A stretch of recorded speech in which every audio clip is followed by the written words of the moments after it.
2 jours avant le mariage de ma mère avec son nouvel homme, j'ai gagné 180 millions de dollars à la loterie. Je suis restée silencieuse, préparant un cadeau qui allait changer sa vie. Mais le jour de la cérémonie, j'ai reçu un autre message, « Ma fille, je préférerais que tu ne viennes pas. Mon fiancé pense que tu nous mets dans l'embarras. » Jusqu'à ce que la banque me notifie. Le virement de 22 millions de dollars a été annulé. Je m'appelle Brooke et j'ai 26 ans. Maman m'a eu à 18 ans, à peine sortie du lycée elle-même. Ces premières années étaient en fait magnifiques, si je suis honnête. Elle me chantait de vieilles chansons des Beatles pour m'endormir, m'apprenait à tresser ses cheveux pendant qu'elle étudiait pour son GED, et nous mangions des crêpes pour le dîner parce qu'elle ne savait pas encore vraiment cuisiner. Mais même alors, même quand j'avais 3 ans, je pouvais sentir quelque chose. Une agitation, une recherche, comme si elle regardait toujours au-delà de moi, attendant que quelqu'un de plus important passe la porte. La première fois que j'ai compris ce que cela signifiait, j'avais 5 ans. Maman sortait avec Jake, ce type qui travaillait dans la construction et conduisait une moto. Je pensais qu'il était la personne la plus cool du monde parce qu'il me laissait porter son casque et me montrait comment faire des avions en papier qui volaient vraiment. Un jeudi matin, maman m'a réveillé tôt, son visage rouge d'une excitation que je n'avais jamais vue auparavant. « Fais ta valise avec tes jouets préférés, bébé », a-t-elle dit en sortant ma petite valise de sous le lit. On part à l'aventure. J'étais ravi. Maman ne prenait jamais de jour de congé de son travail au restaurant. Et les aventures étaient rares dans notre petit appartement. Où allons-nous, ai-je demandé, en plaçant soigneusement mon éléphant en peluche à côté de mes livres de coloriage. Voir Jake, a-t-elle dit, et quelque chose dans sa voix m'a noué l'estomac. Il a trouvé un travail à Denver. N'est-ce pas excitant? Je ne savais pas où se trouvait Denver, mais la façon dont elle l'a dit le faisait paraître loin. Pour combien de temps? Eh bien, maman s'est assise sur mon lit en me lissant les cheveux comme elle le faisait quand elle avait quelque chose de difficile à dire. Peut-être pour longtemps. Peut-être pour toujours. Pour toujours. À 5 ans, pour toujours semblait incroyablement immense. Nous avons roulé pendant 3 jours, nous arrêtant dans des motels aux murs fins et dînant aux distributeurs automatiques. Maman chantait avec la radio et vérifiait constamment son téléphone pour des messages de Jake. Elle était plus heureuse que je ne l'avais vue depuis des mois, rayonnant pratiquement d'anticipation. Quand nous sommes finalement arrivés à Denver, Jake attendait sur le parking de notre motel, appuyé contre sa moto, les bras croisés. Même de l'intérieur de la voiture, je pouvais voir qu'il ne souriait pas. Maman a coupé le moteur et s'est tourné vers moi avec une fausse gaieté. « Reste ici 1 minute, d'accord ? Maman doit parler à Jake. » J'ai regardé à travers le pare-brise alors qu'ils se tenaient à 3 mètres l'un de l'autre, leur conversation devenant de plus en plus animée à chaque minute. Les mains de maman bougeaient frénétiquement pendant qu'elle parlait. Jake secouait la tête à plusieurs reprises. À un moment donné, il a jeté un coup d'œil vers la voiture et l'expression de son visage m'a fait m'enfoncer plus bas dans mon siège. La conversation a duré peut-être 5 minutes. Quand maman est revenue dans la voiture, son visage était marbré et ses yeux étaient rouges. « Changement de plan, bébé », a-t-elle dit, sa voix artificiellement joyeuse. « On va plutôt rendre visite à mamie. Ce sera amusant, non ?» Elle n'a jamais expliqué ce qui s'était passé avec Jake. Des années plus tard, j'ai compris qu'il lui avait dit qu'il n'était pas prêt à être une figure paternelle, qu'il avait pris ce travail pour repartir à zéro, pas pour acquérir instantanément une famille. Maman n'a pas parlé pendant les 12 heures de route jusqu'à la maison de mamie à Phoenix. Elle a juste agrippé le volant et a fixé la route devant elle pendant que des larmes coulaient sur ses joues. Et j'ai appris ma première leçon sur l'amour, quand les hommes ne veulent pas de vous, vous disparaissez. Ce que je n'ai pas compris à l'époque, c'est que ce n'était que le début. Maman allait passer les 20 années suivantes à prouver ce schéma encore et encore. Chaque relation apportait de nouvelles possibilités, de nouvelles versions d'elle-même, de nouveaux endroits où je pouvais ou non m'intégrer. Et d'une manière ou d'une autre, peu importe combien de fois cela s'est produit, je n'ai jamais cessé d'espérer que peut-être cette fois serait différente. Peut-être que cette fois, je mériterais d'être choisi. Au moment où j'ai eu 8 ans, je pouvais prédire les schémas relationnels de maman mieux que les prévisions météorologiques. Elle rencontrait quelqu'un de nouveau, et soudain, toute notre vie se réorganisait autour de ses intérêts, de son emploi du temps, de ses rêves. Quand elle est sortie avec Marcus, l'entraîneur de football, nos week-ends sont devenus entièrement consacrés au tournoi de sport pour jeunes. Non pas parce que je jouais au football, j'étais nul à ça et je détestais courir, mais parce que Marcus avait besoin de quelqu'un pour l'aider avec l'équipement et tenir les statistiques. Maman me traînait sur des terrains boueux dans 3 comtés où je m'asseyais sur des chaises pliantes à faire mes devoirs pendant qu'elle encourageait les enfants des autres. N'est-ce pas excitant, Brooke, disait-elle en sautillant sur place pendant que Marcus criait des instructions à un groupe de jeunes de 10 ans. Marcus pense que j'ai un vrai flair pour le talent. Je levai les yeux de mes problèmes de maths vers le chaos sur le terrain. On peut rentrer maintenant? Après le prochain match, bébé. Marcus a vraiment besoin de mon aide ici. Le prochain match menait toujours à un autre match, puis à des dîners d'équipe dans des pizzerias où je m'asseyais tranquillement pendant que les autres parents discutaient de stratégie et de bourses d'études. Maman riait plus fort que n'importe qui, sa main constamment sur le bras de Marcus, jouant un bonheur si intense que cela m'épuisait de la regarder. Quand Marcus s'est vu offrir un poste d'entraîneur dans une université à 3 États de là, il a demandé à maman de l'accompagner. Pas nous, juste elle. J'ai appris l'offre en entrant dans la cuisine et en voyant maman faire les 100 pas, le téléphone collé à l'oreille, parlant à voix basse et urgente. Mais Brooke? A-t-elle chuchoté. Je ne peux pas simplement. Elle n'a que 8 ans, Marcus. Je me suis figé derrière la porte, le cœur battant la chamade. Je sais que tu n'as pas signé pour être un père, a poursuivi maman. Mais peut-être que nous pourrions, je ne sais pas, trouver une solution. Des visites d'été. La conversation s'est terminée avec maman promettant d'y réfléchir et de le rappeler. Elle n'a plus jamais mentionné Marcus après ce jour, et je n'ai jamais demandé ce qui s'était passé. Mais je savais que j'avais entendu la défaite dans sa voix au moment où elle a réalisé qu'elle devrait choisir. Pour une fois, elle m'a choisi. Et d'une manière ou d'une autre, cela semblait pire que d'être laissé pour compte.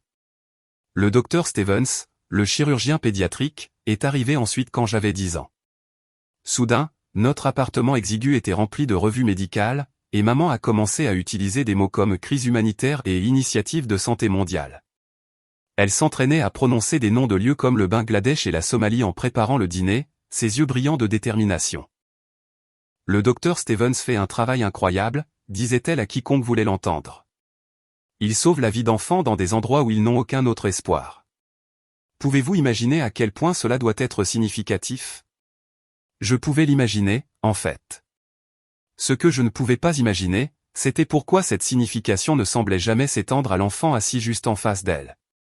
Quand le docteur Stevens a été approuvé pour une mission de 6 mois en Somalie, maman a passé des semaines à rechercher les exigences de vaccination et à acheter des bagages spécialisés. Elle m'a montré des photos de la clinique où ils allaient travailler, parlant des enfants qu'ils aideraient. Tu resteras avec mamie, a-t-elle expliqué comme si passer une demi-année avec une femme que je connaissais à peine était un détail mineur. Ce sera une aventure pour toi aussi. Pourquoi ne puis-je pas venir avec vous? Le visage de maman s'est adouci avec ce qu'elle pensait probablement être de la gentillesse. Oh, bébé. Ce n'est pas sûr pour les enfants là-bas. Et le docteur Stevens a besoin de se concentrer sur son travail. C'est vraiment important. Plus important. Elle ne l'a pas dit, mais nous avons toutes les deux compris. La nuit avant son départ, maman s'est assise sur mon lit et m'a brossé les cheveux, quelque chose qu'elle n'avait pas fait depuis des mois. Tu comprends pourquoi je dois y aller, n'est-ce pas? A-t-elle demandé. C'est une chance de faire partie de quelque chose de plus grand que nous-mêmes. J'avais 10 ans, mais je n'étais pas stupide. Je comprenais parfaitement. Sa vie avec moi était petite, ordinaire, ne valant pas la peine d'être choisie quand quelque chose de plus grand se présentait. M'écriras-tu? Ai-je demandé. Bien sûr, bébé. Toutes les semaines. Elle a écrit exactement 2 fois en 6 mois. Les 2 lettres parlaient principalement des cas médicaux fascinants et du travail important accompli. Elle a mentionné que je lui manquais une fois à la toute fin de la 2e lettre, presque comme une pensée après coup. Quand elle est revenue, elle était différente, bronzée et confiante, pleine d'histoires sur son travail significatif à l'étranger. Elle avait trouvé un but, une direction, une version d'elle-même que je n'avais jamais vue auparavant. Tu as tellement grandi pendant mon absence, a-t-elle dit en me serrant dans ses bras à l'aéroport. Et c'était vrai. 6 mois avec mamie m'avaient appris à faire ma propre lessive, à préparer mon propre petit déjeuner, et surtout, à cesser d'attendre que quelqu'un d'autre s'occupe de moi. Maman a passé des semaines à se réadapter à la vie à la maison, se plaignant de la banalité de tout après l'intensité des missions médicales. Elle fixait la fenêtre de notre cuisine avec la même expression agitée dont je me souvenais de ma plus tendre enfance. En moins d'un mois, elle était en ligne à rechercher la prochaine mission du docteur Stevens, car c'est à cela que ressemblait l'amour pour elle, suivre les rêves de quelqu'un d'autre dans des endroits où vous pourriez compter. Et moi, j'apprenais à comprendre qu'être choisi signifiait être facile à laisser derrière. Au moment où j'ai eu 15 ans, j'avais maîtrisé l'art de m'élever seul. Le schéma de maman était devenu si prévisible que je pouvais y régler ma montre, rencontrer quelqu'un, se réinventer autour de sa vie, disparaître émotionnellement, sinon physiquement, puis agir surprise lorsque la relation se terminait parce qu'elle s'était complètement perdue dans quelqu'un d'autre. Ce qui était étrange, c'est que je l'aimais toujours. Même quand elle avait oublié de venir à mes pièces de théâtre scolaire ou manqué mon anniversaire parce qu'elle aidait son petit ami du moment à déménager, je lui trouvais des excuses. Maman est juste passionnée par l'amour, me disais-je, comme si c'était un trait de caractère noble au lieu d'une incapacité dévastatrice à donner la priorité à sa propre fille. Richard Campbell est entré dans nos vies quand j'avais 24 ans, il y a 2 ans. Contrairement à ses précédents petits amis, Richard n'était pas seulement successful, il était sérieusement riche, du genre cadre supérieur d'entreprise. Le genre qui portait des costumes qui coûtaient probablement plus que notre loyer mensuel et qui vérifiait son téléphone pendant les conversations comme si ce qui était sur cet écran importait plus que l'être humain en face de lui. Maman l'a rencontré au café où elle travaillait depuis sa dernière réinvention de carrière. Elle avait décidé de devenir barista parce qu'un type avec qui elle était sortie brièvement était vraiment passionné par la culture du café. Cette relation a duré 6 semaines. Son travail a duré 2 ans.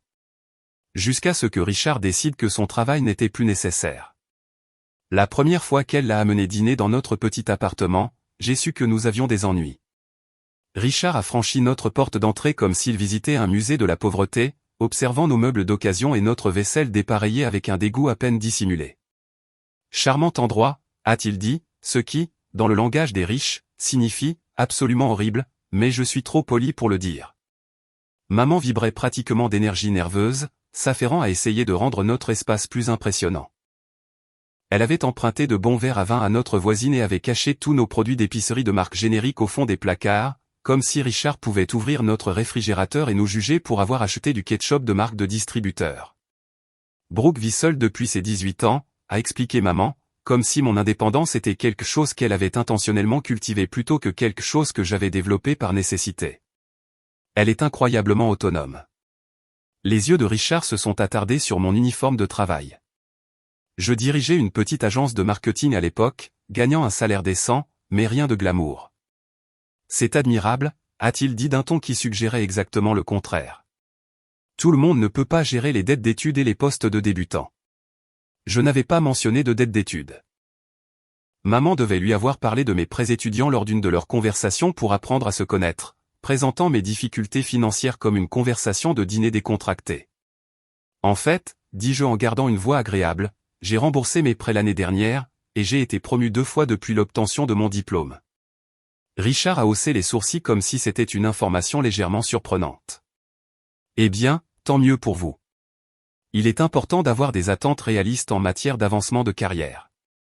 La condescendance était si épaisse que j'aurais pu l'étaler sur du pain grillé.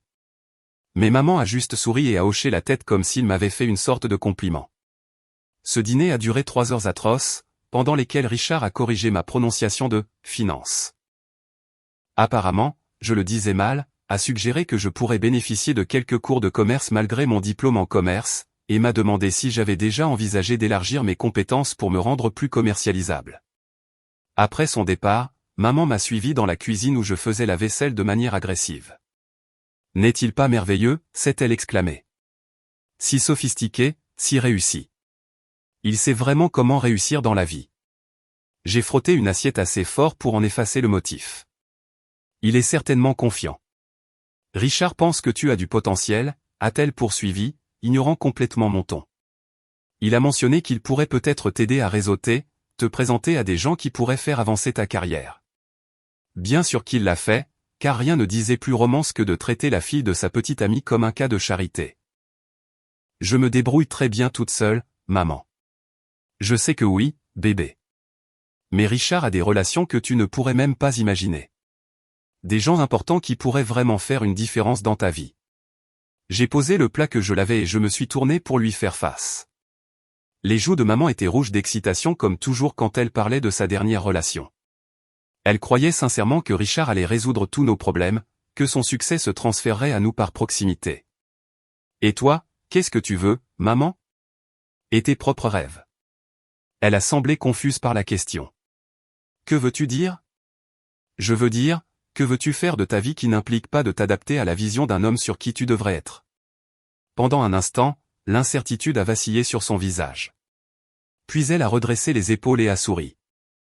Ce sourire éclatant et déterminé que je savais signifier que la conversation était terminée. Richard me rend heureuse, Brooke. Après tout ce que j'ai traversé, ne méritais-je pas d'être heureuse? Voilà. La question sans réponse qu'elle posait toujours quand j'essayais de souligner le schéma.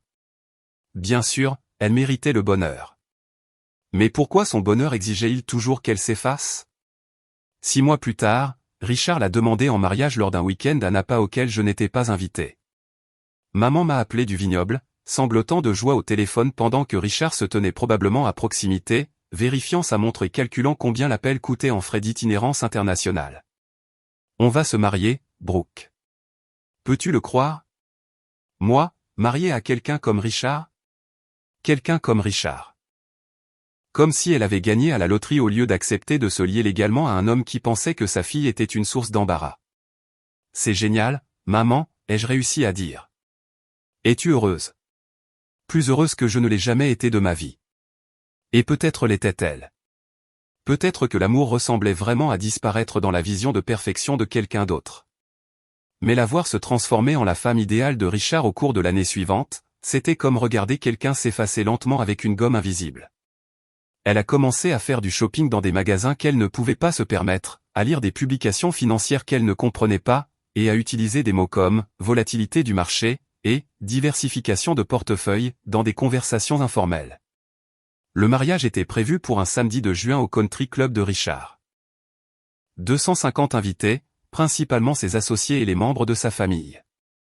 Maman m'a montré la liste des invités une seule fois, et mon nom était près du bas, sous la rubrique « Famille diverse ». Diverses. Cela résumait assez bien toute ma relation avec ma mère. Ce qu'elle ne savait pas, ce que personne ne savait, c'est que tout était sur le point de changer.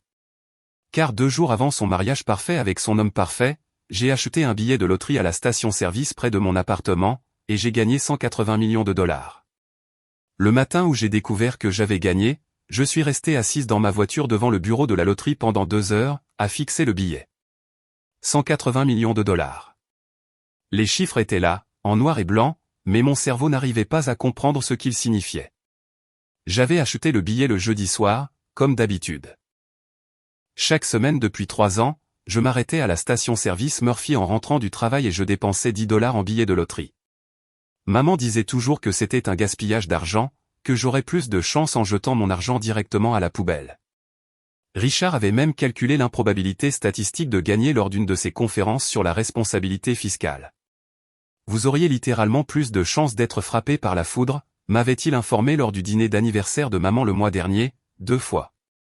Eh bien, Richard, apparemment la foudre frappe 2 fois. Le bureau de la loterie était étonnamment ordinaire pour un endroit où les rêves deviennent réalité. Moquette grise, éclairage fluorescent, affiche de motivation sur le jeu responsable. La femme derrière le comptoir, Janet, avait probablement annoncé des nouvelles qui changent la vie à des centaines de personnes, mais elle a traité mes 180 millions de dollars comme une simple transaction du mardi. Félicitations, a-t-elle dit en tamponnant mes papiers. Prendrez-vous la somme forfaitaire ou les paiements annuels? Somme forfaitaire. Je voulais tout, immédiatement, avant que l'univers ne réalise qu'il avait fait une erreur et n'essaie de le reprendre. Choix judicieux, a poursuivi Janet. Après impôt, vous toucherez environ 98 millions, ce qui reste une somme qui change la vie. Qui change la vie. Elle n'avait aucune idée. Je suis rentré chez moi abasourdi, la tête pleine de possibilités. Je pouvais rembourser mes prêts étudiants, tous les 67 000 dollars, sans sourciller. Je pouvais acheter une maison, voyager à travers le monde, ne plus jamais m'inquiéter de l'argent. Je pouvais enfin arrêter de calculer si je pouvais me permettre de faire les courses pour les 2 prochaines semaines. Mais la première chose à laquelle j'ai pensé n'était pas ce que je pouvais m'acheter. C'était ce que je pouvais faire pour maman. Pendant des années, je l'avais vu lutter financièrement. Pas de manière dramatique, elle n'était ni sans abri ni affamée, mais de ces petites manières constantes que l'on retrouve en achetant tout en marque de distributeur à l'épicerie, en conduisant une voiture maintenue par la prière et le ruban adhésif, en portant les 5 mêmes tenues au travail parce qu'elle ne pouvait pas se permettre de les remplacer. Richard avait de l'argent, évidemment, mais il était étonnamment avare de le partager. Maman payait toujours son propre loyer, achetait ses propres provisions, gérait ses propres dépenses.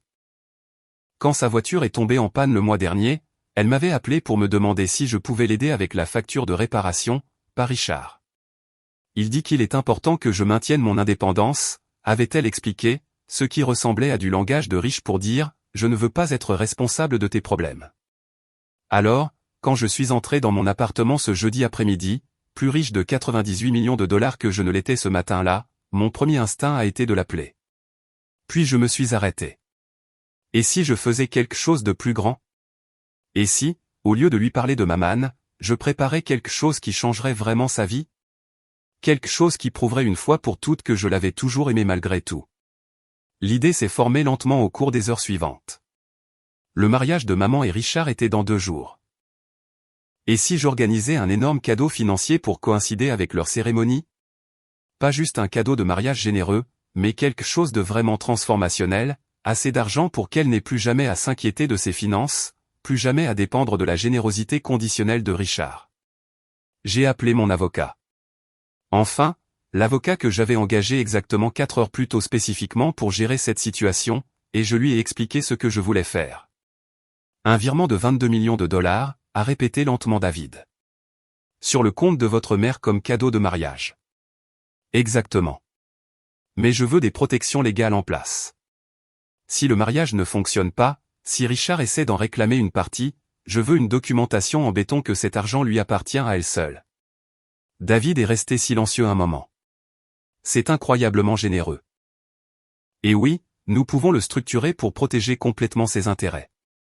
Quand vouliez-vous que cela se produise? Samedi matin, le jour du mariage. Je veux que ce soit une surprise. Brooke, a dit David avec précaution. C'est beaucoup d'argent à donner à quelqu'un sans en discuter d'abord. Êtes-vous sûr de cela? J'étais sûr. Pour la première fois de ma vie d'adulte, j'étais en mesure de prendre soin de maman comme elle n'avait jamais vraiment réussi à prendre soin de moi. Non pas parce que j'attendais quelque chose en retour, mais parce que malgré tout, je l'aimais. Et peut-être, juste peut-être, que cela lui prouverait enfin que j'avais toujours valu la peine d'être choisi. Vendredi soir, je n'arrivais pas à dormir. En moins de 24 heures, maman se réveillerait pour découvrir qu'elle était plus riche de 22 millions de dollars. J'imaginais son visage quand elle recevrait la notification de la banque, le choc, la joie et le soulagement immense. Pour la première fois de sa vie, elle n'aurait pas à s'adapter aux circonstances de quelqu'un d'autre. Elle pourrait être qui elle voulait être, aller où elle voulait aller. Peut-être réaliserait elle-même que sa fille était devenue quelqu'un dont on pouvait être fier. J'ai passé la majeure partie du vendredi à finaliser les documents juridiques et à rêver de la réaction de maman. Le virement devait être effectué à exactement 10 heures le samedi matin, 2 heures avant la cérémonie de mariage. Le timing parfait pour une surprise parfaite. Ce que je n'avais pas prévu, c'était de me réveiller le samedi matin avec un texto qui allait tout changer. Samedi matin, 8h47. Je buvais mon café et je vérifiais une dernière fois les documents du virement quand mon téléphone a vibré. Un texto de maman. Ma fille, je préférerais que tu ne viennes pas aujourd'hui. Mon fiancé pense que tu nous mets dans l'embarras. J'espère que tu comprends. On t'appellera après la lune de miel. Je l'ai lu 3 fois avant que les mots ne pénètrent réellement mon cerveau. Tu nous mets dans l'embarras. Pas, Richard a quelques inquiétudes, ou, nous préférerions une cérémonie plus intime. Je les mettais dans l'embarras. Moi, la fille qui avait travaillé 2 emplois pour payer ses études. Moi, qui avait bâti une carrière à partir de rien et ne leur avait jamais demandé un centime. Moi, qui avait passé les 2 dernières années à endurer poliment la condescendance de Richard et l'aveuglement volontaire de maman face à son mépris évident. Je les mettais dans l'embarras. Mes mains tremblaient tellement que j'ai failli laisser tomber le téléphone. Dans 73 minutes, 22 millions de dollars devaient être virés sur le compte de maman. 22 millions de dollars que j'avais prévu de donner à la femme qui venait de me désinviter de son mariage parce que son nouveau mari avait honte de moi. Pendant un instant, je suis resté assise là, à fixer ce texto et à sentir quelque chose de fondamental se briser dans ma poitrine. Pas un chagrin d'amour exactement, plutôt le son d'une serrure qui se ferme définitivement. Puis j'ai appelé David. Brooke, a-t-il répondu à la première sonnerie. Est-ce que tout va bien? Le virement est prêt à, annule-le.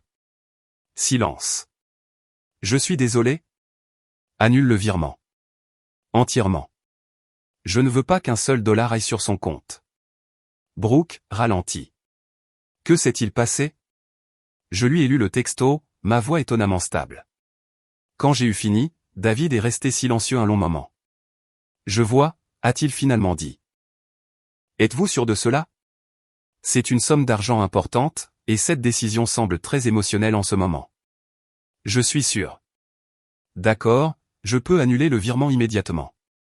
Mais Brooke, une fois que je l'aurai fait, la banque enverra une notification automatique de l'annulation au compte bénéficiaire. Votre mère saura qu'un important virement était prévu et a ensuite été annulé. Parfait. De quel montant sera-t-il indiqué de son côté? Le montant total, 22 millions. Fais-le. David m'a mis en attente pendant qu'il appelait la banque. J'ai profité de ces quelques minutes pour me servir une autre tasse de café. Mes mains étaient enfin stables à nouveau. Le plus étrange, c'était à quel point je me sentais calme. Pas en colère, pas dévasté, juste. Fini. C'est annulé, a dit David quand il est revenu en ligne. La banque confirme qu'aucun fonds ne sera transféré et que la notification d'annulation sera envoyée au compte bénéficiaire dans les prochaines minutes. Merci.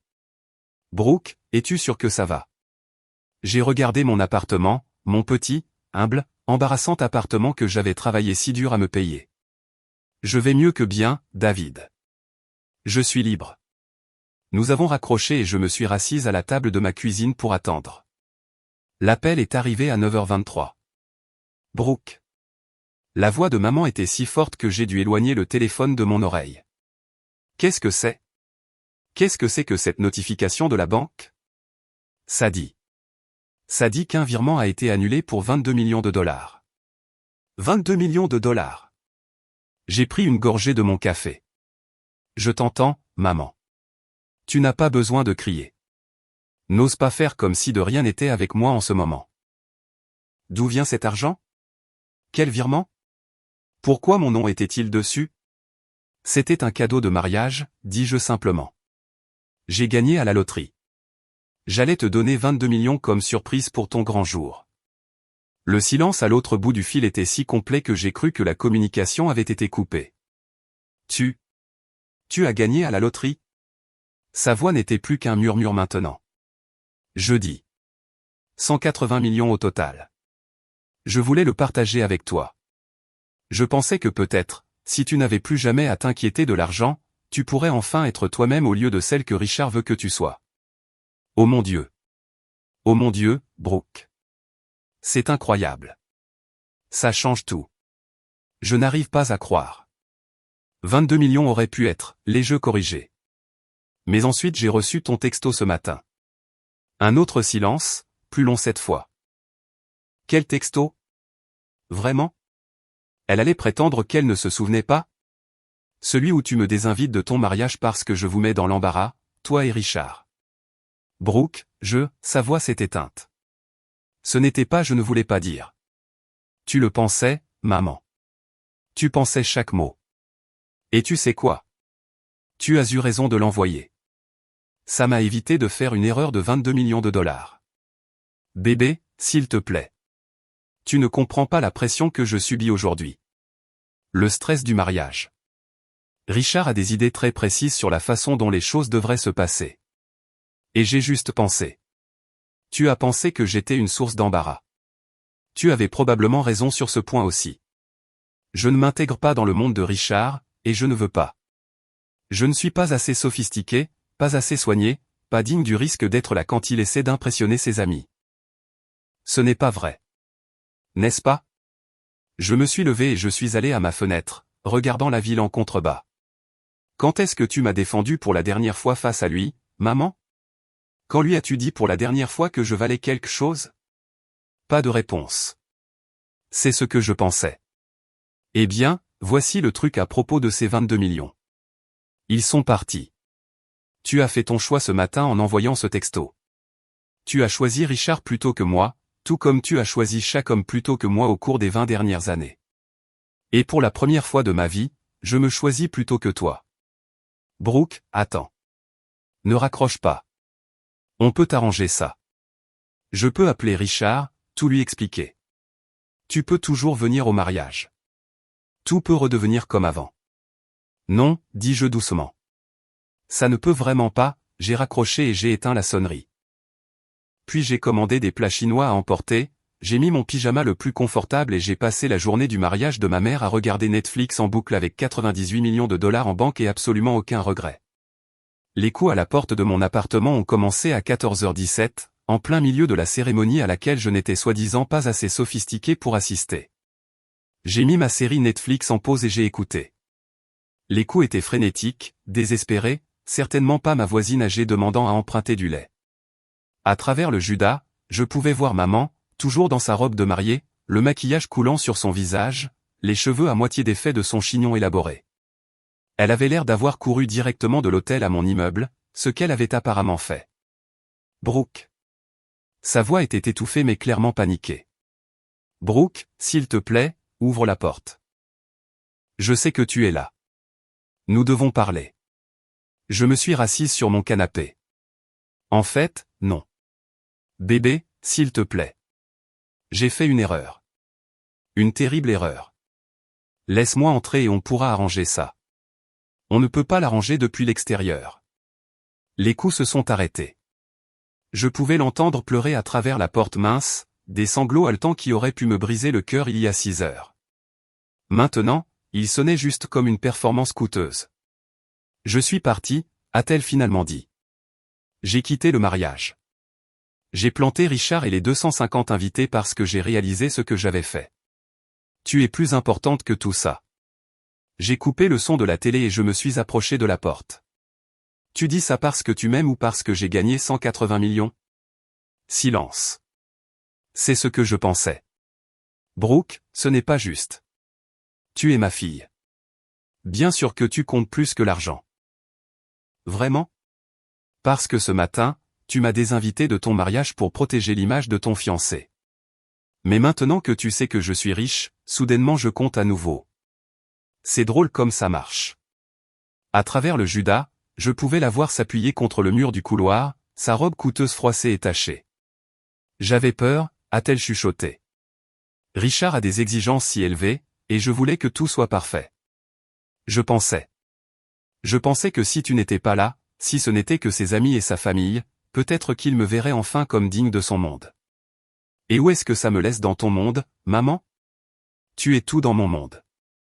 Tu l'as toujours été. J'ai ri, me surprenant de l'amertume du son. Vraiment? Parce que toute mon enfance suggère le contraire. Combien de fois m'as-tu laissé pour un type? Combien de fois as-tu choisi le rêve plutôt que mes besoins? C'est différent. J'étais jeune. J'essayais de construire une vie pour nous. Tu essayais de construire une vie pour toi. J'étais juste là pour le voyage jusqu'à ce que quelqu'un de mieux se présente. Les pleurs sont devenus plus forts, plus dramatiques. Autrefois, ces larmes m'auraient fait courir, désespéré de réparer ce qui n'allait pas, de prouver mon amour en sacrifiant mes propres besoins. Mais assise dans mon appartement avec 98 millions en banque et nulle part où aller, j'ai ressenti quelque chose que je n'avais jamais connu auparavant, une indifférence totale à sa manipulation émotionnelle. Brooke, s'il te plaît. Je t'ai choisi. J'ai laissé Richard à l'hôtel parce que je t'ai choisi. Non, dis-je en me réinstallant sur mon canapé. Tu as choisi 22 millions. Si j'avais gagné 50 $ au lieu de 50 millions, tu serais encore à ce country club à couper le gâteau et à faire la conversation sur la volatilité du marché. Ce n'est pas vrai. Prouve-le. Un autre silence. Plus long cette fois. Que veux-tu dire? Je veux dire, prouve que tu es parti parce que tu m'aimes, pas parce que tu veux mon argent. Prouve que ton choix n'a rien à voir avec la loterie. À travers la porte, je pouvais l'entendre bouger, probablement essayant de trouver une position confortable dans cette robe ridicule. Comment puis-je prouver quelque chose comme ça? Retourne-y, quoi? Retourne à ton mariage. Épouse Richard. Dis-lui que tu as eu une crise de panique ou des angoisses de mariage ou peu importe comment les gens riches appellent ça quand ils perdent temporairement la tête. Finis ce que tu as commencé. Mais et nous? Et la réparation de notre relation? Si tu veux vraiment réparer notre relation, maman, tu le feras parce que tu m'aimes, pas parce que je peux me permettre de payer pour tes erreurs. Retourne voir Richard. Vis ta vie. Fais tes choix. Et peut-être qu'un jour nous pourrons déterminer s'il reste quelque chose de réel entre nous. Le couloir est resté silencieux pendant plusieurs minutes. Puis j'ai entendu des pas s'éloigner. 1 heure plus tard, mon téléphone a vibré avec un texto de la cousine de Richard, que j'avais rencontrée une seule fois. Ta mère est revenue. Elle a dit à tout le monde qu'elle avait eu une crise de panique, mais qu'elle allait bien maintenant. La cérémonie reprend dans 10 minutes. Alors, elle est retournée. Elle a choisi Richard après tout, comme je le savais. J'ai passé le reste de la soirée dans mon appartement embarrassant de petitesse, mangeant de la nourriture chinoise dans des boîtes en carton et pensant à combien tout avait changé en 24 heures. Ce matin, j'étais une directrice marketing fauchée dont la mère avait honte. Ce soir, je valais 98 millions, et ma mère était légalement liée à un homme qui pensait que j'étais une source d'embarras. C'est drôle comme gagner à la loterie n'avait pas changé les choses importantes du tout. Mon téléphone a sonné vers 23 heures. Maman, probablement, appelant de sa chambre d'hôtel de nuit de noces pendant que son nouveau mari se douchait pour évacuer le stress de la journée. Je n'ai pas répondu. Certains choix, une fois faits, ne peuvent être annulés. Et certaines relations, une fois brisées, ne valent pas le coup de la réparation. Demain, je commencerai à imaginer à quoi ressemblerait ma nouvelle vie. Ce soir, je suis juste restée assise là, reconnaissante d'avoir enfin appris la différence entre être aimé et être utile. La différence, il s'avère, est d'environ 22 millions de dollars. 3 semaines après son mariage, maman a commencé à appeler tous les jours, non pas pour s'excuser, cela aurait été trop simple, mais pour prendre des nouvelles et reconstruire notre relation. Incroyable comme mon bien-être émotionnel est devenu une priorité juste après qu'elle ait découvert que je valais 98 millions de dollars. J'ai réfléchi à ce que tu as dit, a-t-elle commencé lors de son 5e appel de la semaine, sur le fait de prouver que je t'aime pour toi, et non pour ton argent. J'étais au bureau de mon avocat, signant des papiers pour créer une fondation caritative. David était devenu plus que mon avocat, il était devenu la voix de la raison dont j'avais désespérément besoin. Et comment comptes-tu prouver cela exactement, maman? Eh bien, je pensais que nous pourrions recommencer à dîner régulièrement ensemble. Juste nous, comme avant. Comme avant? Quand exactement cela s'est-il produit? Je ne me souvenais pas d'une seule période de ma vie où maman et moi avions eu des dîners mère-fille réguliers sans qu'un petit ami ne plane en arrière-plan, dictant la conversation. Ça a l'air sympa, dis-je en regardant David organiser les documents. Mais je suis assez occupé ces jours-ci. Occupé avec quoi? Brooke, chérie, tu n'as plus besoin de travailler. Tu pourrais quitter ton travail, voyager, profiter de la vie. Voilà. Elle avait pensé à mon argent, calculant à quoi devrait ressembler mon nouveau style de vie, en discutant probablement avec Richard, qui aurait sans aucun doute des opinions sur la bonne gestion de patrimoine. En fait, j'aime mon travail. Mais tu peux sûrement prendre des congés. Peut-être pourrions-nous planifier un voyage ensemble. J'ai toujours voulu voir l'Europe. J'ai failli rire. Maman avait aussi voulu voir l'Europe quand elle sortait avec Marcus, l'entraîneur de football, et quand elle était avec le docteur Stevens, et probablement avec une demi-douzaine d'autres hommes qui lui avaient promis de lui montrer le monde. La différence, c'est que maintenant, elle pensait que je pouvais le payer. Maman, puis-je te demander quelque chose? Bien sûr, bébé. Depuis 3 semaines que tu es marié, combien de fois t'es-tu disputé avec Richard à mon sujet? Silence. Parce que je suppose qu'il n'est pas ravi que sa nouvelle femme est une fille millionnaire qui les met dans l'embarras lors d'événements sociaux. Richard s'adapte à la nouvelle. S'adapte, c'est ça. Qu'a-t-il dit quand tu lui as dit que tu avais quitté le mariage pour me courir après? Une autre pause. Il était confus, blessé. Il ne comprenait pas pourquoi j'abandonnerais notre journée spéciale pour un drame familial. Drame familial. C'est ce que l'amour de ma mère pour moi était devenu dans le vocabulaire de Richard. Et elle avait adopté son langage sans même s'en rendre compte. Et que lui as-tu dit? J'ai expliqué que tu étais contrarié de ne pas être invité et que je me sentais coupable du malentendu. Malentendu. Pas, j'ai fait une terrible erreur, ou, j'ai de nouveau choisi un homme plutôt que ma fille. Un malentendu. Alors, tu ne lui as pas dit que tu avais réalisé que tu avais eu tort de donner la priorité à son confort plutôt qu'à ta relation avec moi. Brooke, c'est plus compliqué que ça. Richard a une certaine position dans la société, et je suis toujours une source d'embarras. Ce n'est pas ce que j'ai dit. C'est ce que tu voulais dire. Maman, voici le truc. Je me fiche de la position de Richard dans la société. Je me fiche de ses amis du country club, de ses associés, ou de son opinion sur ma carrière, mon appartement ou ma vie. Ce qui m'importe, c'est que ma mère ait choisi son approbation plutôt que la présence de sa fille le jour le plus important de sa vie. J'essayais de protéger notre avenir, dit-elle doucement. Si Richard était malheureux, si le mariage commençait mal à cause d'un conflit familial, alors tu m'aurais blâmé d'avoir ruiné ta relation. Tout comme tu m'as blâmé pour chaque relation ratée depuis que j'ai 5 ans. Ça a fait mouche. Je pouvais entendre sa brusque inspiration au téléphone. Je ne t'ai jamais blâmé pour la fin de mes relations. Vraiment? Parce que je me souviens distinctement que tu m'as dit que Jake serait peut-être resté si j'avais été plus facile à gérer. Et Marcus a dit que j'étais trop exigeante quand je demandais de l'aide pour mes devoirs pendant ces tournois.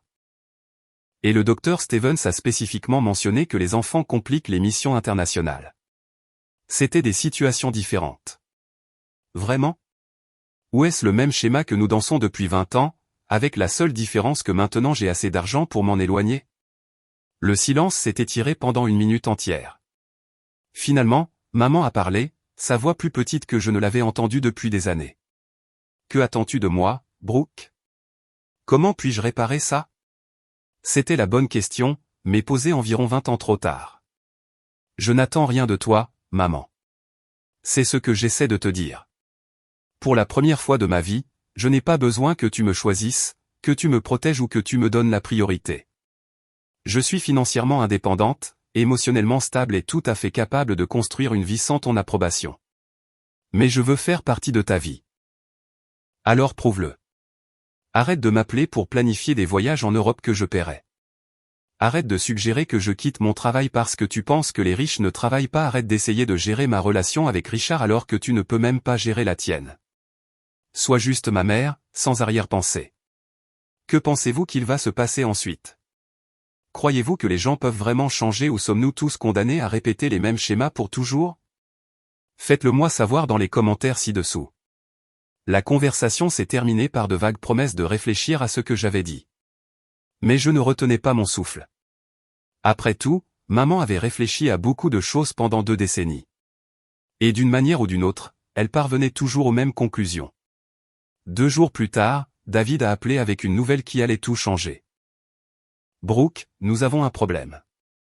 Votre mère a déposé une plainte légale contre vos gains de loterie.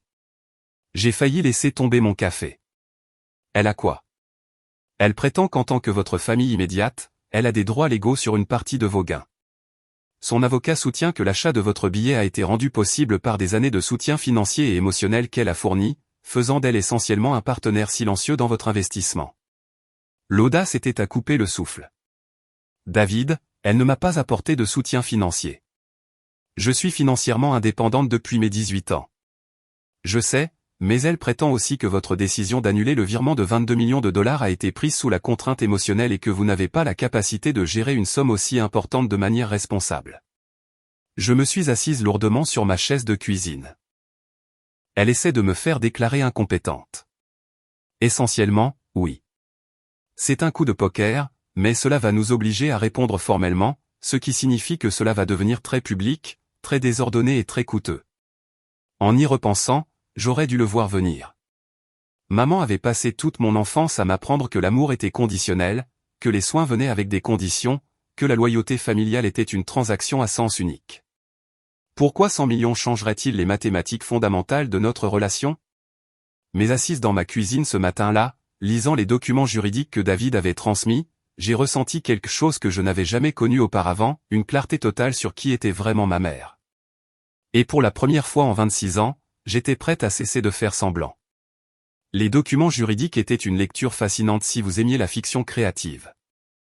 Selon l'avocat de maman, j'étais une jeune femme instable qui avait toujours eu des difficultés avec les relations familiales et la prise de mauvaises décisions. Le gain à la loterie avait apparemment déclenché une crise psychologique qui m'avait rendu incapable de gérer mes finances de manière responsable. La preuve de ma supposée instabilité mentale, l'annulation d'un cadeau de 22 millions de dollars à ma mère. La fille de la plaignante a démontré un schéma de comportement impulsif et vindicatif, lisait-on dans le dossier. Sa décision d'annuler un transfert financier substantiel le matin de la cérémonie de mariage de la plaignante indique un dysfonctionnement émotionnel grave et un potentiel d'automutilation financière. Je devais admirer la tournure. Dans la version des événements de maman, son texto me désinvitant de son mariage était une communication mineure entre des membres de la famille stressés. Ma réponse était une vengeance disproportionnée suggérant des problèmes de santé mentale sous-jacents. David a étalé les documents sur sa table de conférence, secouant la tête. C'est l'une des approches les plus créatives que j'ai vues. Essentiellement, elle soutient que vous êtes trop mentalement inapte pour contrôler votre propre argent et qu'elle devrait être nommée votre tutrice financière. Peut-elle faire ça? Elle peut essayer. Mais Brooke, ils devront prouver leur cas. Et franchement, ils n'ont pas grand-chose. Vous avez 26 ans, êtes diplômé de l'université, employé, sans antécédent de maladie mentale ou d'irresponsabilité financière. De plus, nous avons des documents sur la relation compliquée de votre mère avec le soutien qu'elle vous a apporté financièrement. J'avais passé la semaine précédente à rassembler mes propres preuves. Des relevés bancaires montrant que j'étais financièrement indépendante depuis mes 18 ans, des déclarations de revenus prouvant un emploi stable et une gestion financière responsable, des relevés de notes universitaires, des évaluations d'emploi, des références d'amis et de collègues qui pouvaient témoigner de ma stabilité et de ma compétence. Mais la preuve la plus accablante contre le cas de maman était la documentation de son schéma de négligence financière tout au long de mon enfance. Je veux contre-attaquer, ai-je dit à David. Il a haussé les sourcils. Pourquoi? Dommages émotionnels. 20 ans de priorité accordée aux petits amis plutôt qu'aux besoins émotionnels de sa fille. Abandon financier. Création d'un environnement d'enfance instable qui m'a forcé à devenir financièrement indépendante à l'adolescence. Brooke, je comprends que vous soyez en colère, mais... Je ne suis pas en colère, David. J'en ai fini. Elle veut que cela porte sur ma santé mentale.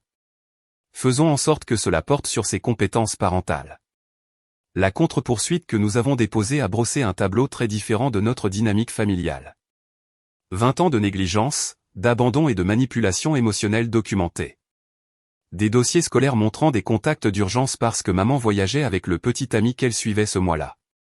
Des demandes d'aide financière où j'avais dû me déclarer étudiante indépendante parce qu'elle ne me soutenait pas. La preuve la plus dévastatrice était l'historique des réseaux sociaux de maman, qui racontait l'histoire de 2 décennies de relations amoureuses où j'étais soit absente des photos, soit reléguée à l'arrière-plan pendant qu'elle jouait le bonheur avec son dernier partenaire.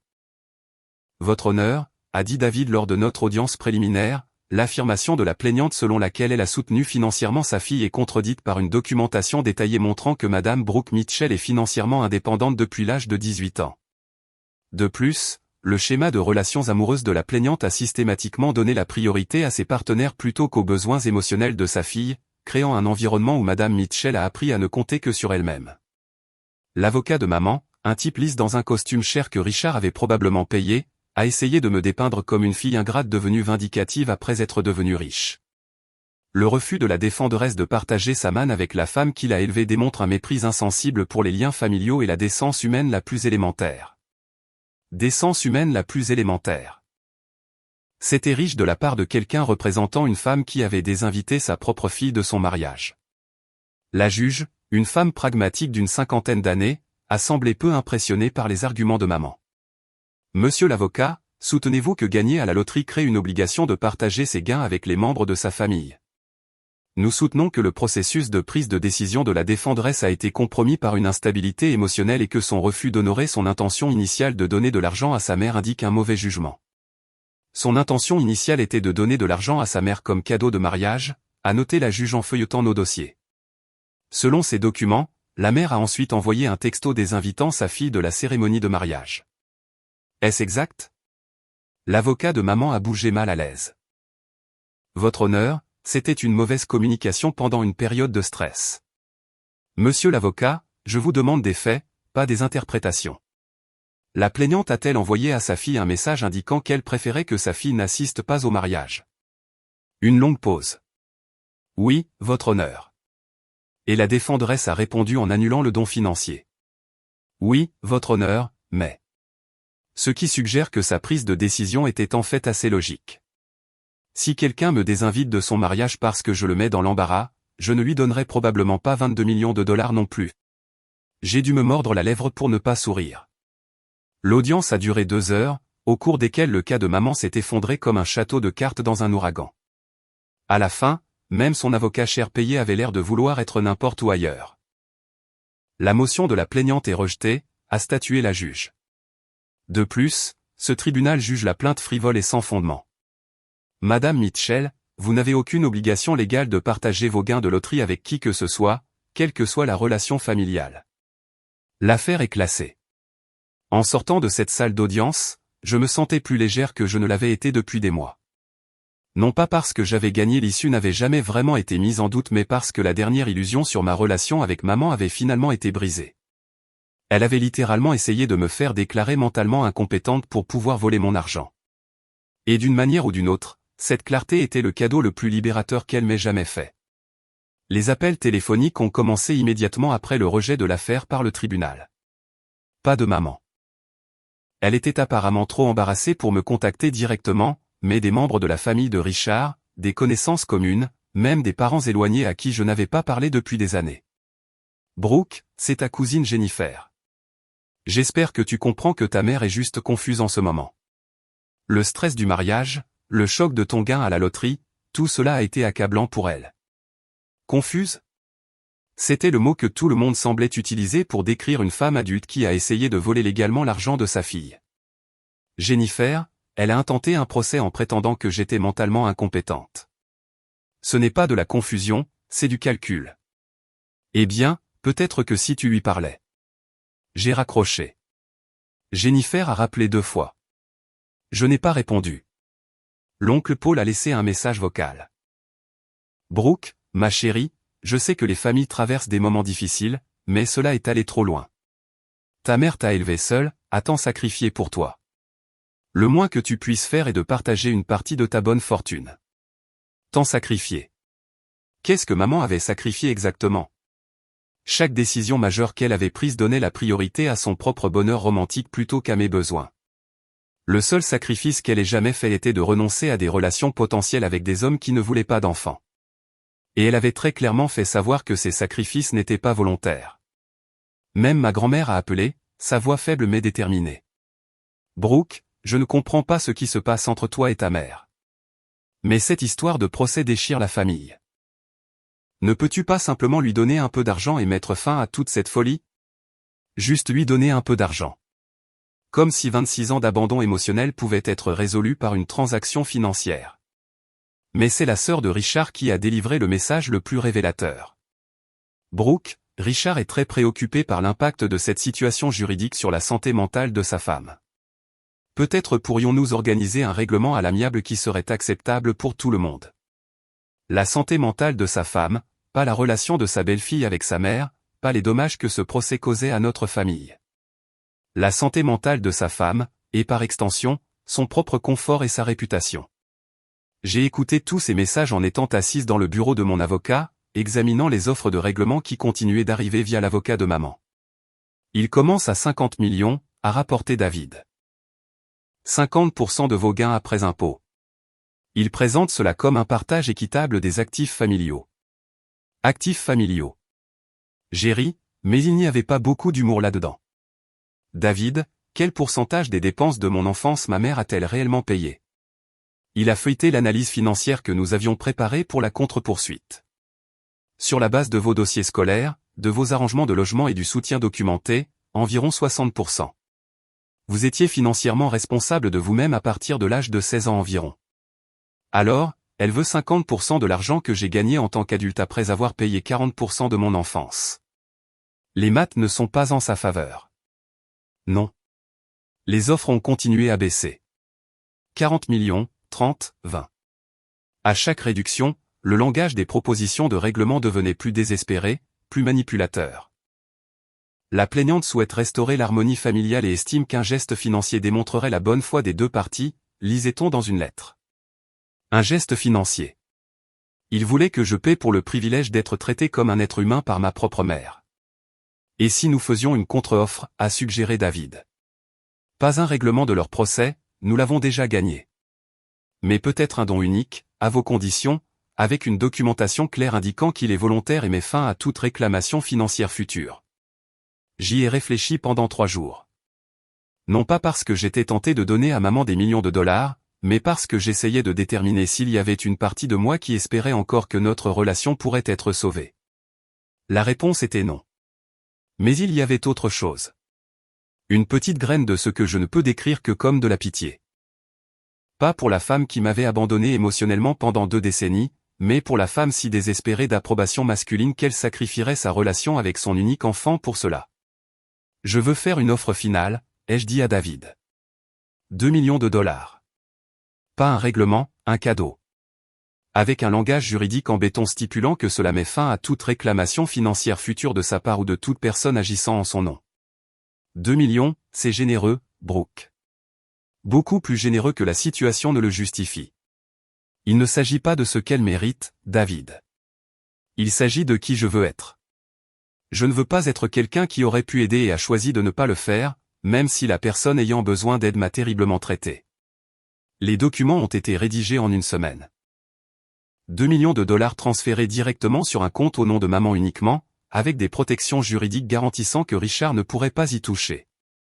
L'accord comprenait un langage stipulant qu'il s'agissait d'un don volontaire final qui mettait fin à toutes les obligations financières entre nous. Elle a 48 heures pour accepter ou rejeter l'offre, a expliqué David.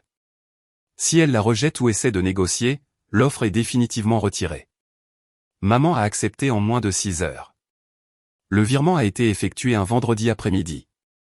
J'ai reçu la confirmation de la banque à 15h47. 2 millions de dollars. Déposés avec succès sur le compte de Linda Mitchell Campbell. Je n'ai ressenti absolument rien. Ce soir-là, j'ai appelé mon agent de voyage et j'ai réservé un vol pour le Portugal, un pays que je rêvais de visiter depuis l'université, mais que je n'avais jamais pu me permettre. Billet aller simple. Départ dans 2 semaines. Combien de temps resterez-vous, a-t-elle demandé. Je ne sais pas encore. Peut-être pour toujours. Pour la première fois de ma vie d'adulte, j'étais libre d'aller n'importe où, d'être n'importe qui, de recommencer complètement. Aucune obligation familiale, aucune culpabilité, aucun besoin de quelqu'un d'autre à considérer avant le mien. La femme qui m'a appris que l'amour était conditionnel et que l'approbation devait être méritée m'avait finalement libéré, même si ce n'était pas son intention. Et pour cela, 2 millions de dollars semblaient une bonne affaire. Le Portugal était censé être des vacances. 3 semaines à Lisbonne, peut-être un voyage à Porto. Un peu de temps pour réfléchir à ce que je voulais faire du reste de ma vie maintenant que l'argent n'était plus un problème. J'ai réservé un bel appartement dans le quartier de l'Alfama avec vue sur les toits de tuiles rouges et le Tage. Ce à quoi je ne m'attendais pas, c'était de tomber complètement amoureuse du pays. Il y a quelque chose à Lisbonne qui vous entre dans l'âme. La façon dont la lumière frappe les bâtiments pastels au coucher du soleil, transformant tout en or et en magie. Le son de la musique fado s'échappant de minuscules restaurants nichés dans d'étroites rues pavées. La chaleur des gens qui ont vécu la dictature et la révolution et qui en sont sortis avec cette incroyable appréciation des plaisirs simples, la bonne nourriture, le vin fort, le temps en famille qui signifiait vraiment quelque chose. J'ai prolongé mon voyage 2 fois, puis j'ai commencé à regarder l'immobilier. L'appartement que j'ai acheté se trouvait dans un bâtiment du XVIIIe siècle restauré avec des carreaux d'origine et une terrasse surplombant la ville. 3 chambres, ce qui semblait excessif pour une seule personne, mais j'avais des projets. Je voulais un espace pour un bureau où je pourrais travailler sur le blog de voyage que j'avais commencé. Un espace pour les invités qui pourraient vouloir me rendre visite. Un espace pour devenir celle que j'étais censé être quand je ne gérais pas constamment la crise émotionnelle de quelqu'un d'autre.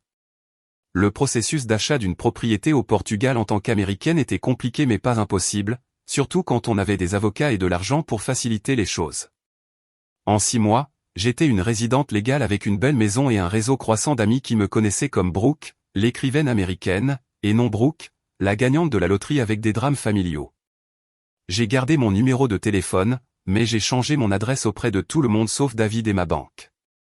Aucune information de suivi pour les membres de la famille. Aucun moyen pour maman, Richard ou quiconque de mon ancienne vie de se présenter à ma porte avec de nouvelles exigences ou manipulations. La liberté était enivrante. Je me réveillais quand je voulais, mangeais ce dont j'avais envie, passais mes journées à explorer des musées, des marchés et des plages le long de la côte. J'ai appris les bases du portugais, pris des cours de cuisine, rejoint un groupe de randonnée qui se réunissait tous les samedis pour explorer différentes régions du pays. Pour la première fois de ma vie d'adulte, mes relations étaient réciproques. Quand mon amie Anna m'invitait à dîner, c'était parce qu'elle appréciait ma compagnie, pas parce qu'elle avait besoin de quelque chose. Quand Carlos, le propriétaire de la boulangerie en bas de la rue, me gardait le dernier pastel de nata, c'était de la gentillesse sans arrière-pensée. 3 mois après mon installation, j'ai reçu un email de Jennifer, ma cousine restée au pays. Brooke, j'espère que tu vas bien où que tu sois. Je voulais que tu saches que ta mère et Richard ont des problèmes. L'argent que tu lui as donné a causé beaucoup de tensions dans leur mariage. Apparemment, Richard a l'impression qu'elle a agi dans son dos en l'acceptant, et elle est frustrée qu'il pense avoir son mot à dire sur la façon dont elle dépense son argent. Ils sont en thérapie, mais ça ne va pas bien. Je pensais que tu devrais le savoir au cas où tu voudrais la contacter. J'ai lu l'email 2 fois, puis je l'ai supprimé sans répondre. Les problèmes de mariage de maman n'étaient plus ma responsabilité. L'argent que je lui avais donné était destiné à assurer sa sécurité financière, rien de plus. Si elle et Richard ne pouvaient pas gérer les implications émotionnelles de ce cadeau, ce n'était pas mon travail de le réparer. Une semaine plus tard, un autre email d'un parent différent. Ta mère te manque beaucoup, Brooke. Je sais que tu es en colère, mais garder rancune n'est pas sain. La famille, c'est la famille.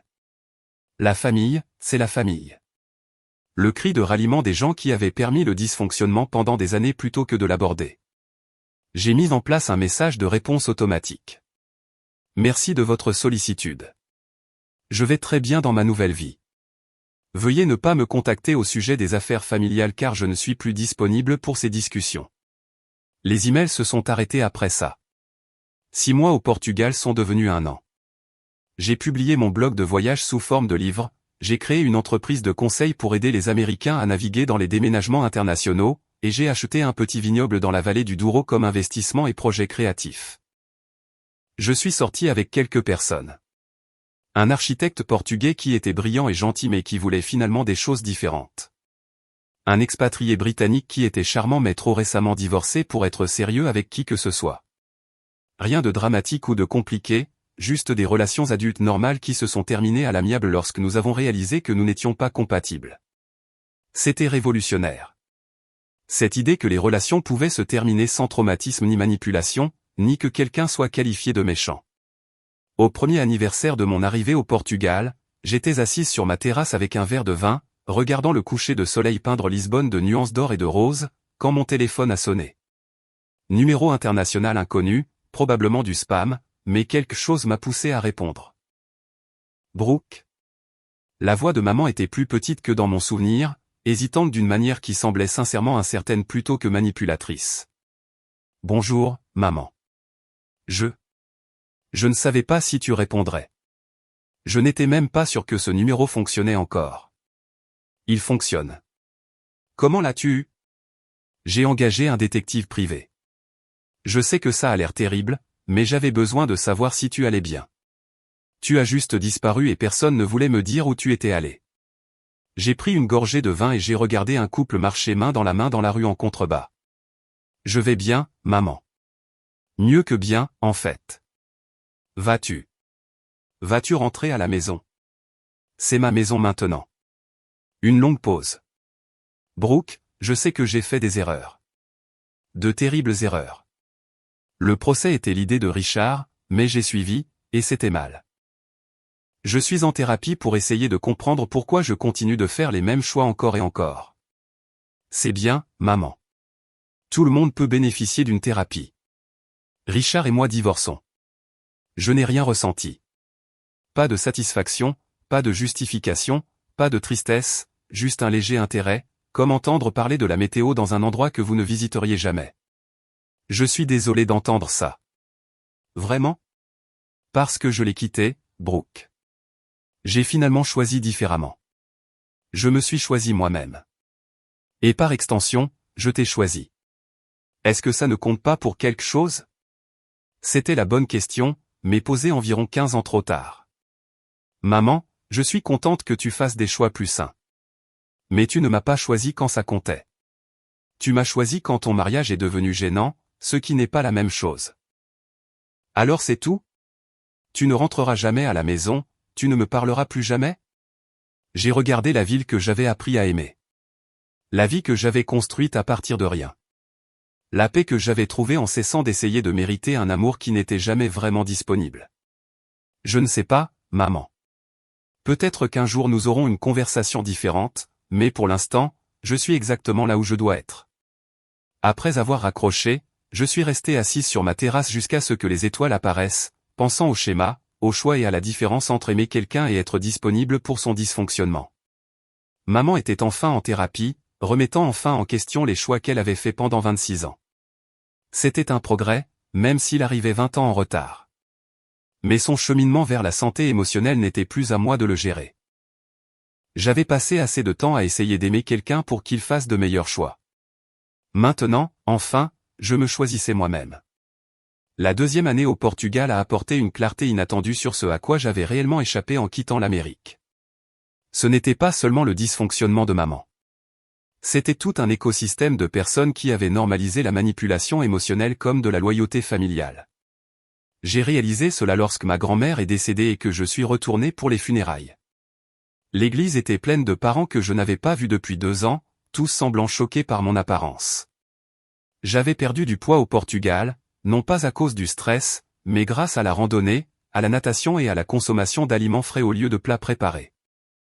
Mes cheveux étaient plus longs, ma peau était bronzée, et je me tenais différemment, comme quelqu'un qui n'avait jamais eu à s'excuser de prendre de la place.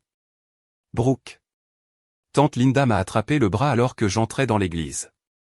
Tu as l'air si différente. Est-ce que ça va? Je vais très bien, en fait. Vraiment très bien. Elle a étudié mon visage comme si elle cherchait des signes de la personne qu'elle se souvenait, la jeune femme anxieuse qui avait passé chaque réunion de famille à gérer les émotions des autres. Nous nous sommes tous beaucoup inquiétés pour toi, de ta disparition comme ça. Ta mère a eu le cœur brisé. J'ai regardé de l'autre côté de l'église où maman était assise au premier rang, vêtue de noir, acceptant les condoléances d'un flot constant de visiteurs. Elle avait l'air plus âgée, plus mince, et sincèrement triste de la perte de sa mère. Mais elle avait aussi l'air plus petite, en quelque sorte, comme quelqu'un qui avait passé les 2 dernières années à apprendre des vérités inconfortables sur elle-même. Elle a l'air de s'en sortir, dis-je. Brooke, cette froideur ne te ressemble pas, mamie disait toujours que tu avais le plus grand cœur de la famille. Voilà. L'accusation subtile déguisée en compliment. L'implication que j'étais devenu quelqu'un de cruel en refusant d'absorber le dysfonctionnement des autres. J'ai toujours un grand cœur, tante Linda. Je ne l'utilise simplement plus pour permettre aux gens. Le service funéraire était magnifique. Mamie avait vécu jusqu'à 93 ans, avait vu ses enfants et petits-enfants grandir, était morte paisiblement dans son sommeil. Si vous deviez partir, c'était la façon de le faire. Pendant la réception, je me suis retrouvé en conversation avec des cousins et des amis de la famille qui m'ont bombardé de questions sur ma mystérieuse disparition et mon style de vie d'ermite en Europe. L'hypothèse semblait être que j'avais fui la vie plutôt que de me diriger vers quelque chose de mieux. Alors, que fais-tu de tes journées? A demandé mon cousin Marc. Tu voyages juste en buvant du vin. Je dirige une entreprise qui aide les Américains à déménager à l'étranger. J'ai écrit un livre sur l'intégration culturelle. J'apprends le portugais et l'espagnol. Je suis bénévole dans un programme d'alphabétisation pour les immigrés. Il a semblé confus, comme si cette information ne correspondait pas à son image mentale de moi en tant que personne brisée se cachant de la réalité. Mais ta maison ne te manque pas? Ta famille? J'ai regardé autour du sous-sol de l'église ces gens qui avaient permis 20 ans de dysfonctionnement, qui avaient vu ma mère donner la priorité aux petits amis plutôt qu'à sa fille et appeler cela de l'amour, qui étaient restés silencieux lorsque j'ai été désinvité de son mariage, mais m'ont critiqué pour ne pas avoir partagé mes gains de loterie. Ce n'est plus ma maison, dis-je simplement. La conversation qui importait a eu lieu lorsque maman s'est approchée de moi alors que je partais. Brooke, pourrions-nous parler juste quelques minutes? Nous avons marché jusqu'à un coin tranquille du parking, loin des groupes de parents partageant des souvenirs et faisant des projets pour les rassemblements de vacances auxquels je n'assisterai pas, tu as l'air heureuse, a-t-elle dit. Et il y avait quelque chose dans sa voix que je n'avais jamais entendu auparavant. Une observation sincère, sans arrière-pensée. Je suis heureuse. Je suis en thérapie depuis 8 mois maintenant, j'apprends sur les styles d'attachement, les traumatismes générationnels et tous ces schémas que je n'avais jamais reconnus en moi. C'est bien, maman. Je suis contente que tu fasses ce travail. Ma thérapeute dit que j'ai un style d'attachement anxieux qui me pousse à chercher la validation à travers les relations amoureuses, généralement au détriment d'autres liens importants. Elle a fait une pause, regardant ses mains. Elle dit que je t'ai appris à t'attendre à de l'inconstance de la part des gens qui prétendent t'aimer. C'était la chose la plus consciente d'elle-même que je lui avais jamais entendu dire. Probablement vrai. Je veux faire mieux, Brooke. Je veux apprendre à être ta mère sans avoir besoin que tu gères mes émotions ou que tu règles mes problèmes.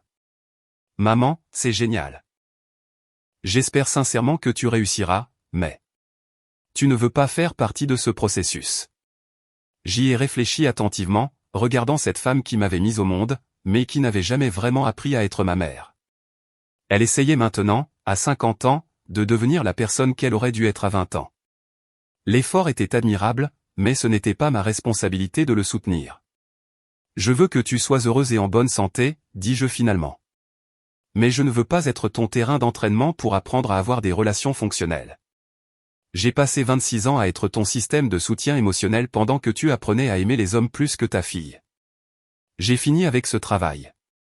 Son visage s'est décomposé, mais elle a hoché la tête.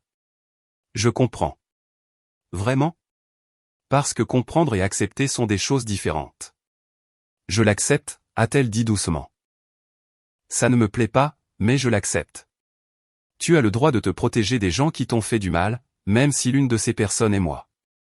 Nous sommes restés sur le parking pendant encore quelques minutes. Deux femmes qui partageaient de l'ADN, mais qui ne s'étaient jamais vraiment connues en tant que personnes. Il y avait de la tristesse là-dedans, mais pas de regret. Certaines relations sont trop endommagées pour être réparées. Et reconnaître cette vérité peut être sa propre forme de guérison. Je t'aime, Brooke. Je sais que je ne l'ai jamais montré correctement, mais je t'aime. Je sais que oui, maman. De la seule manière que tu savais. Je suis rentré au Portugal le lendemain, emportant avec moi un sentiment d'achèvement que je n'avais pas prévu. Maman faisait enfin le travail qu'elle aurait dû faire il y a des décennies. C'était trop tard pour réparer notre relation. Mais ce n'était pas trop tard pour qu'elle devienne la personne qu'elle était censée être. Et pour moi, c'était la confirmation que j'avais fait le bon choix en construisant une vie où l'amour n'était pas conditionnel. Où je n'avais pas à mériter ma place dans l'affection des gens, où ma valeur n'était pas déterminée par mon utilité pour les autres. Certains ponts brûlent pour de bonnes raisons. Parfois, la chose la plus aimante que vous puissiez faire est de les laisser brûler et de construire une meilleure vie de l'autre côté. 5 ans plus tard, je suis assise sur ma terrasse à Porto, où j'ai déménagé après avoir acheté et rénové une petite quinta au cœur de la ville. C'est le petit matin et le Douro reflète la première lumière de l'aube sur l'eau. J'ai une tasse de café parfaitement préparée, une pâtisserie de ma boulangerie préférée, et un sentiment de contentement qui me surprend encore parfois. Hier, j'ai reçu un email d'une journaliste qui écrivait un article sur les gagnants de la loterie et ce qu'il advient de leur argent. Elle m'avait retrouvé d'une manière ou d'une autre et voulait m'interviewer sur mon approche unique de la gestion de la richesse soudaine. La plupart des gens qui gagnent de grosses sommes finissent soit par faire faillite en quelques années, soit par être isolés par leur argent, a-t-elle écrit. Mais vous semblez avoir utilisé vos gains pour construire une vie authentique. Comment avez-vous fait ? La réponse, j'ai réalisé, ne concernait pas la gestion de l'argent, les stratégies d'investissement ou l'un des conseils pratiques que les planificateurs financiers donnent aux gagnants de la loterie. Il s'agissait d'apprendre la différence entre être aimé et être utile. Pendant 26 ans, j'avais confondu le besoin de ma mère pour moi avec de l'amour. Chaque fois qu'elle revenait après avoir suivi un petit ami dans une nouvelle ville, chaque fois qu'elle appelait en crise, chaque fois qu'elle avait besoin de soutien émotionnel ou financier, j'interprétais ce besoin comme la preuve que je comptais pour elle. Mais le besoin n'est pas l'amour. La dépendance n'est pas la connexion. Et être le dépotoir émotionnel de quelqu'un n'est pas la même chose qu'être sa fille bien-aimée. La loterie ne m'a pas appris cette leçon. Elle m'a juste donné assez de ressources pour agir sur ce que j'avais toujours su mais que j'avais peur de reconnaître. J'ai construit une belle vie ici. Mon entreprise de conseil aide 20 à 30 Américains chaque année à naviguer dans le processus complexe de déménagement en Europe. Mon livre sur l'intégration culturelle a été traduit en 4 langues. Je possède maintenant 3 propriétés, ma maison à Porto, un petit appartement à Lisbonne que je loue, et ce vignoble dans la vallée du Douro qui commence à être rentable. Mais la vraie richesse n'est pas financière. Ce sont les relations que j'ai bâties avec des gens qui m'apprécient pour qui je suis, pas pour ce que je peux fournir. C'est la liberté de faire des choix basés sur mes propres valeurs plutôt que sur les attentes des autres. C'est de me réveiller chaque matin dans un endroit que j'ai choisi parce qu'il me rend heureuse, pas parce que quelqu'un d'autre avait besoin que je sois là. Je sors avec des gens de temps en temps. Il y a un vigneron portugais nommé Miguel qui me fait rire, cuisine d'incroyables dîners de fruits de mer et se fiche que j'ai gagné à la loterie parce qu'il n'a jamais entendu parler des systèmes de loterie américains et pense qu'ils ont l'air inutilement compliqués. Nous nous voyons depuis 8 mois maintenant, et c'est la relation la plus saine que j'ai jamais eue parce qu'aucun de nous n'a besoin que l'autre répare quoi que ce soit. Il y a 6 mois, j'ai reçu une lettre, une vraie lettre manuscrite, pas un email, de maman. Elle est divorcée de Richard depuis 3 ans maintenant. Elle est toujours en thérapie, travaillant toujours à comprendre ses schémas. Elle sort avec quelqu'un de nouveau, un enseignant veuf nommé Frank, qui semble rafraîchissant de normalité d'après sa description. Je sais que tu ne veux pas avoir de mes nouvelles, disait la lettre. Mais je voulais que tu saches que je comprends enfin ce que tu voulais dire par se choisir soi-même. J'apprends à être seul sans être solitaire, à prendre des décisions basées sur ce que je veux au lieu de ce que je pense qui fera rester quelqu'un d'autre. C'est plus difficile que je ne l'imaginais, mais c'est la première fois de ma vie d'adulte que je me sens moi-même. Elle n'a rien demandé. Aucune demande de visite, aucune suggestion de reconstruire notre relation, aucune culpabilité quant à mon absence de sa vie. Juste des informations partagées sans arrière-pensée, ce qui était peut-être la chose la plus maternelle qu'elle ait jamais faite. Je n'ai pas répondu à la lettre, mais je ne l'ai pas jetée non plus. Elle se trouve dans une boîte avec d'autres documents importants. Non pas chérie, mais reconnue comme faisant partie d'une histoire qui m'a façonné, même si j'ai choisi d'écrire une fin différente. Hier, je me promenais dans le marché près de chez moi quand j'ai entendu 2 touristes américaines discuter des obligations familiales. L'une expliquait à l'autre pourquoi elle ne pouvait pas accepter une promotion qui l'obligerait à déménager parce que ses frères et sœurs adultes avaient besoin qu'elle reste près de la maison. La famille, c'est tout, a-t-elle dit avec cette tension particulière dans sa voix qui suggérait qu'elle essayait de se convaincre autant que son amie. On ne peut pas simplement abandonner les gens qui vous aiment. J'ai eu envie de lui taper sur l'épaule et de lui expliquer que parfois, la chose la plus aimante que vous puissiez faire est de refuser de permettre le dysfonctionnement de quelqu'un. Que le véritable amour ne vous oblige pas à sacrifier vos rêves pour rendre les autres à l'aise. Que se choisir soi-même n'est pas égoïste. C'est nécessaire pour construire le genre de vie qui vaut vraiment la peine d'être vécu. Mais elle le découvrira par elle-même, ou elle ne le découvrira pas. Ce n'est plus ma responsabilité. Ce soir, Miguel cuisine chez moi. Anna et Carlos viennent avec leurs enfants, qui m'ont adopté comme leur tante américaine et insistent pour pratiquer leur anglais à chaque visite.